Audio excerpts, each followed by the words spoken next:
conspiracy, I investigated the truth about fluoride, supposedly, and that's basically the idea that fluoride in our water system is not helping our cavities or anything, it's just poison. And specifically, it's affecting our pineal gland, which is this endocrine system gland in the brain that is supposedly controls like spirituality, circadian rhythms, and like your sleep. And so going into this, I was really very skeptical of this idea that fluoride is basically an idea by the government to control your mind in a way. And I'll let you know what I thought at the end of this. Probably going to be very similar. So to start out, I'm just going to pause right here. I'm just going to list some biases, some major ones that I saw. The first one that I saw at the very beginning was the framing effect, and specifically taking advantage of the authority bias. Is this guy who's introducing this idea, because he frames himself more as an educator, as a teacher, especially with the phrase awareness-based education, rather than a conspiracy theorist. So naturally that's going to make people believe him more than a typical conspiracy theorist. And another one I found later was this affect heuristic or gut feeling. A global massive undertaking for something as simple as cavities seems a bit fishy. So that's basically the definition of gut feeling. It just seems a bit fishy, he said, right?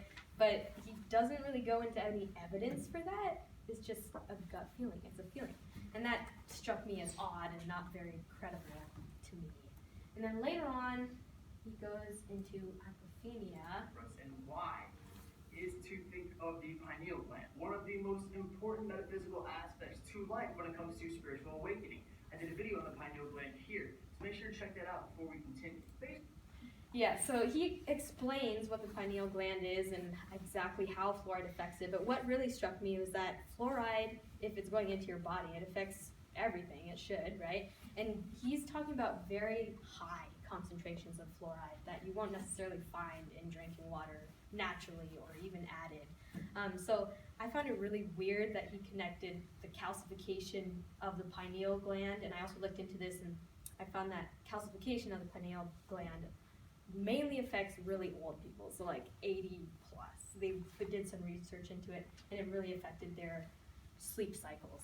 So he was connecting it in a weird way for everyone, not just old people. That made me a little skeptical again. And then lastly, he really goes into confirmation. As I can show right here, that show the rate of tooth decay is slowly declining at a steady rate.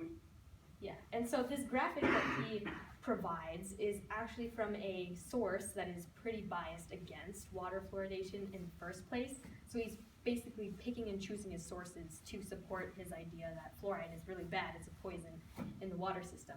And it also struck me, something that I wanted to note, was that most of the info he got, he didn't actually cite any sources, which is another red flag, but most of the info he got that I could find a source that agreed with it was from globalhealingcenter.com, which was run by a Dr. Group, who also appeared on the Alex Jones show. If you guys have heard of Alex Jones, he's the turn the friggin' frogs gay guy.